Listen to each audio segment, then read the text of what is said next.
Let's go.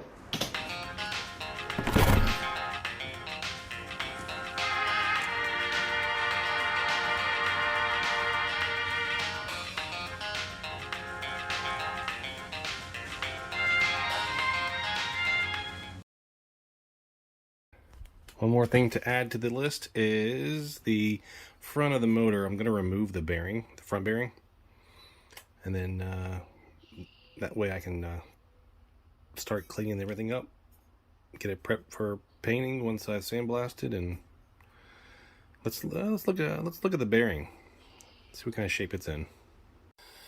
All right, so with the I don't know what you call it, but end bell, the bearing, the screws, the two screws removed, and this little end bell removed, you get access to the bearing housing, and you have a little felt ring that's there to hold the oil that you use for lubrication, and I guess a little retaining ring to keep the pressure on there. So, I mean, I'm going to reuse this. I don't see any reason why I can't reuse it. That's what I've been doing, and it seems to be working out so far. There's the bearing. It's actually a very large bearing. Can we get it out? Ooh, yeah, gritty.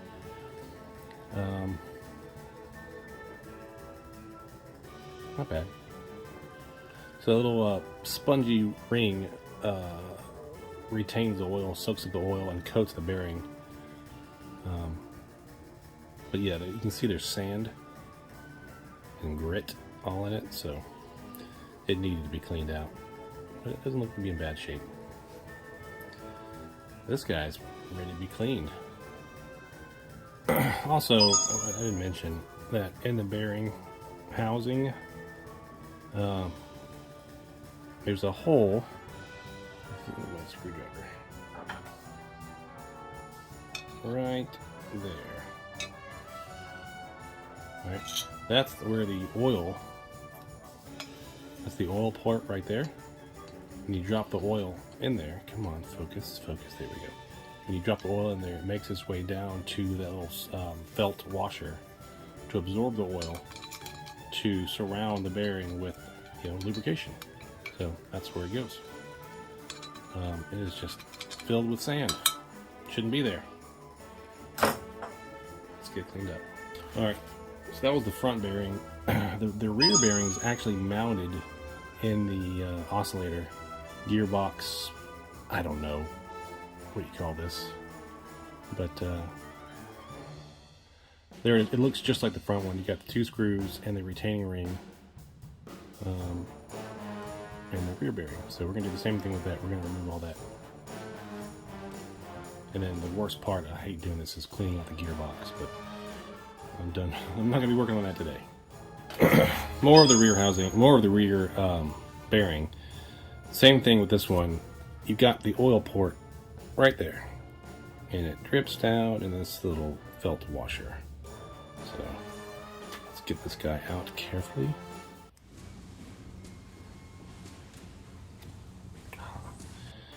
There you go. There's your rear bearing. Let's get that out too.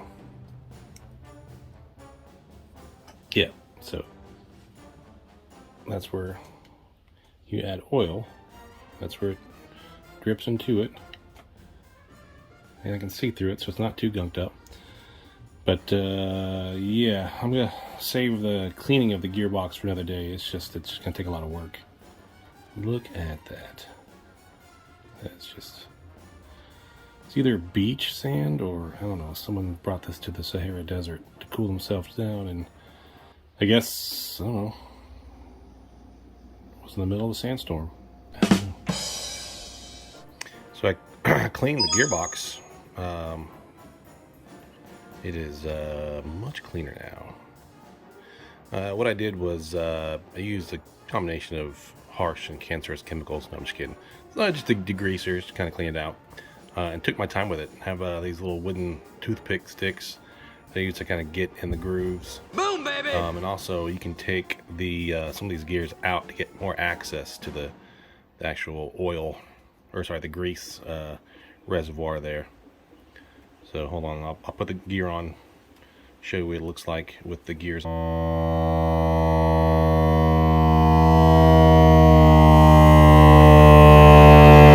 I'm a demon. And there you go. So now, with the shaft in there, the stator insert in there, when it rotates, it should oscillate. I mean, it should spin this right here. It's hard to do this one-handed. I don't like sand. It's coarse and rough and irritating, and it gets everywhere. Not like here. Here everything is soft and smooth. All clean. Now the next step is to clean the body of the fan. I like to sandblast. That's what I like to do. First up, the base. We'll sandblast that first.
This is the before shot and after. So, I mean, this took most of the time blasting, but it turned out great. Got all the rust and just gross grime off of it. This too, the base plate was in bad shape. But now they're all kind of the flat. The media blasting gives it a very flat finish, which is great for painting. It gives it something the paint can grab onto. But yeah, now I gotta go find some decent paint. Even blasted the knob. The collar got blasted. The motor front. That, yeah, I showed you that earlier. That's all clean. So progress. Something else I did. There was still paint on these blades, and they're, I think I mentioned before, they're micarta, so they're not metal, you know. So I plan on painting this 2 tones of gray, kind of match how it was originally. So I lightly sandblasted it. Never done micarta before, and it actually held up pretty well. So you can see the paint off the center hub was sandblasted off, and it didn't really damage at all the micarta. So the plan is to make this kind of 2 tones of gray. A few moments later. Wow, so that took a very, very long time. Well, not really long time. All taped up to do the first layer, I guess. 2,000 years later. Now it's time for the blade reveal. Yeah, definitely worth it. Took a long time to paint everything up. but I was able to, well, you know, once I taped it, I did 2 types of silver, one light, one dark, and then I did clear coat. But well, that looks fantastic. So I've started the process of cleaning all the parts, bolts, these nuts, feet. Got him! Much better. These were pretty oxidized and rusty, but nice and clean. They even say where they were manufactured, like it says Brooklyn on it. Interesting. Some things I like to clear coat, like the brackets for the cage. These were severely oxidized and rusted out. So I took them to the wire wheel, my bench grinder wire wheel, and then I polished them, and then I coated them with this Everbright stuff. It does a really good job of making it like the chrome, not chrome, but just polished parts really shimmer. It's really good on nameplate and badges too. Badges? We ain't got no badges. We don't need no badges. I don't have to show you any stinking badges. Also, right here, I repainted the, I guess you can call this a badge. This Westinghouse ring badge. The letters, some of the letters were missing their paint, so I repainted this, wiped it clean, wiped it off the excess paint so it filled in pretty well. Then I clear coated it, not with the Everbright stuff, but I clear coated it with, you know, spray clear coat. So now we are ready to reassemble it.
Alright, so I got it put back together to a point where I'm ready to put the rear bearing on. And the way this fan is designed, the rear bearing, well, I've inserted the rear bearing felt ring and the cap screws. The way this is designed is the actual rear bearing is in the housing, the gearbox housing. So I don't want to put this on just yet until I repack this thing with grease. Now, here's the little trade secret. Get you a, I don't know what you call these. They're used for decorating cookies or cake. Fill it with your grease and use it to insert the grease where you want it, inside a gearbox. Fill that joker up. I don't do cookies, I do fans.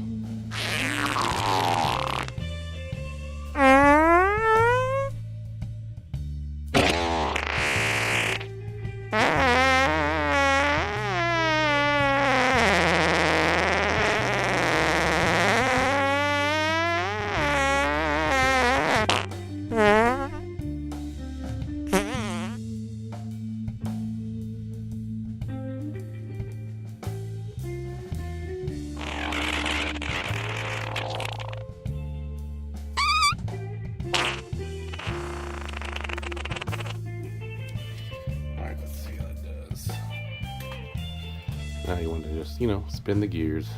Oh yeah, look at the grease coating.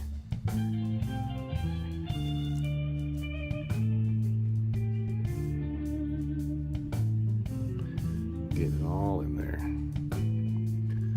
Try to spin it manually to get a full resolution to get the grease all up in the teeth of the gears. I'm gonna put a little bit more.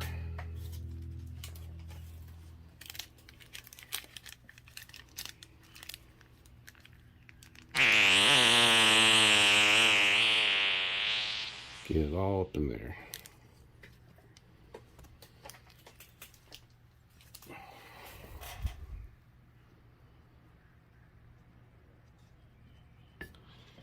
Alright, so I got the, it took a while for me to get the shaft of the rotor in the gearbox. That's because the bearing wasn't aligned right, and it probably still isn't. There was a line, now it's aligned enough to get it in there.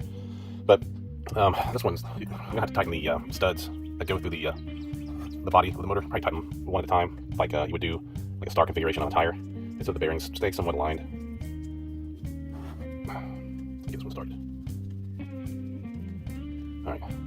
So these screws and these studs here, these studs serve as a means of keeping the stator in, and also like the bearing end valves of the motor clamped together. I need a little bit of grease on these studs to kind of make sure they don't seize up on me, or anyone in the future working on this. They're always a biatch to kind of get out,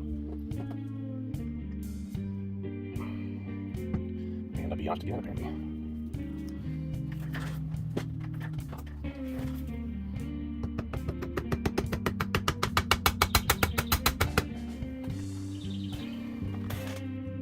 Alright, so I had to tap the studs in at a certain point. I think I started the video, before I finished the video you saw that. At a certain point I had to use a little stubby as a tap for my mallet. And then once I got the threads exposed here,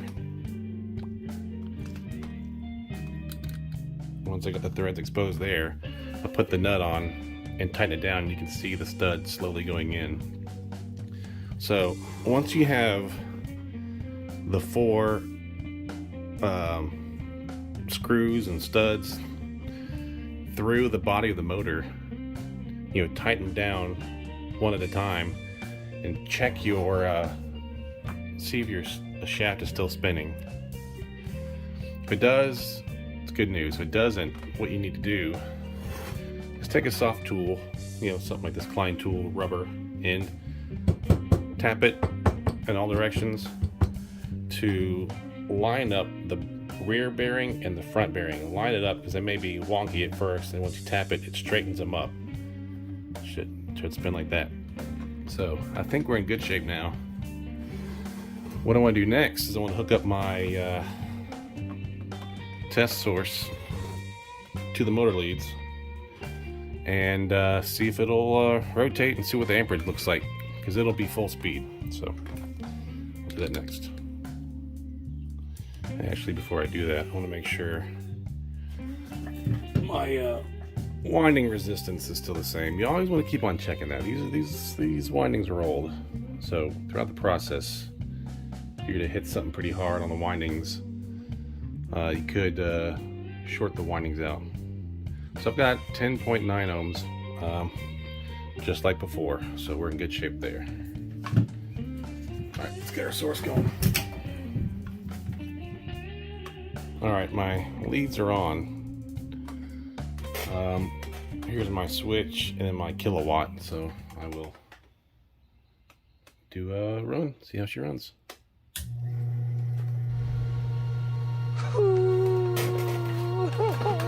Looks good.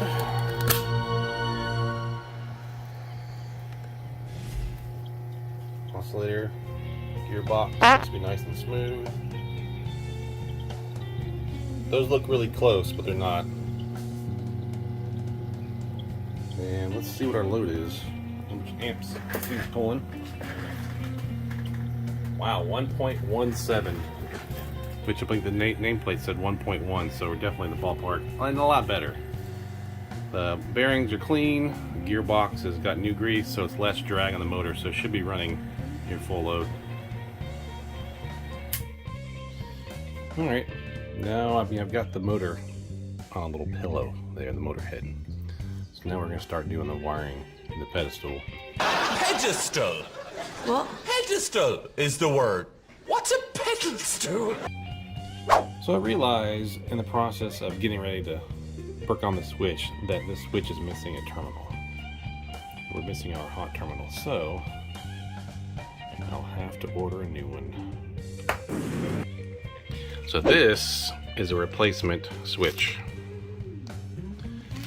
If you're interested, I'll put a link to where to purchase this, but I got this from Grainger for $7. It's got 4 contacts. Hot, speed 1, speed 2, speed 3. I'll have to verify that, the meter, just to make sure, but let's put her in there. Okay, the switch is wired in. You can see I have my labels 2, 3, 1. From that, when I measured the resistance of the speed coil, it'll tell me which one was high speed, medium speed, and low speed. New switch wired in. I like to use heat shrink so that, you know, the hot won't touch anything if something were to come loose. It shouldn't, but you know, prepare for the worst. There's your switch. That's the opposition. So, alright, now I need to wire in the other end of the supply cable, and then we'll do a test run with the switch. Alright, there we go. Plug's made up. I like to put a little extra heat shrink there for strain relief, and I like to indicate which one's my hot. This is a non-polarized plug. You can see my dot marker and my polarity marker, I guess. AC doesn't really have polarity. I mean, it does. But there's my marker. That way I know, me personally, I like to, you know, plug the hot in the hot and the neutral in the neutral, but in this case, shouldn't matter. Alright, let's give it a test run with the new switch.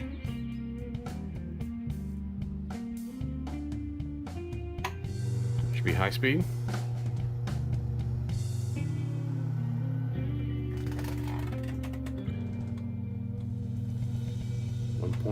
.17 amps.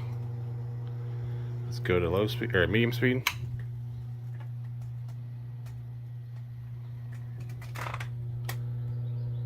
.97, good sign. Low speed. Yeah, it's definitely oscillating a lot slower. And we're at 0.89. So, switch is good. It's good. It's good. It's good. The plug is also good. Let's put the blades on.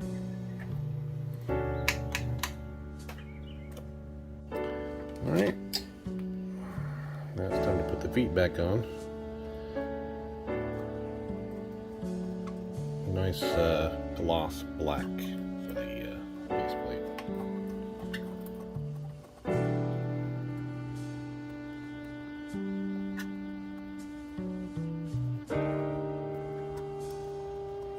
Then put the feet on. I'll be able to put the blade on and the cage. Snug these up.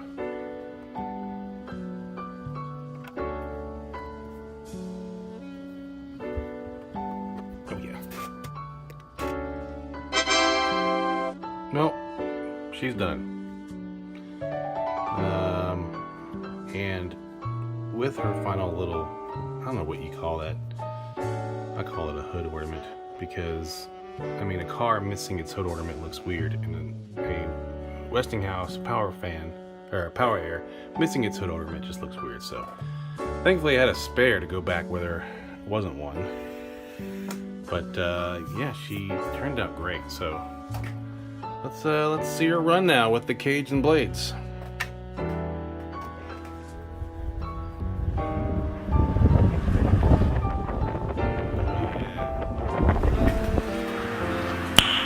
Nice.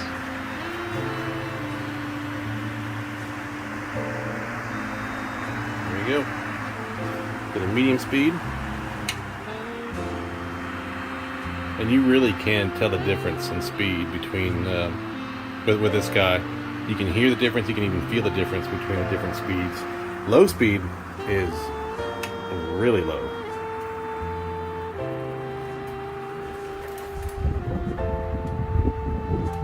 But really, I don't like to put it in low speed or medium speed. I like to run it in high speed because I don't know if I trust that speed coil after all these years.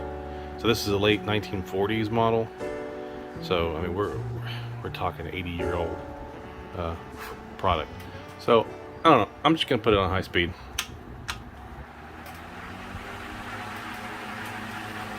Watch her whiz away.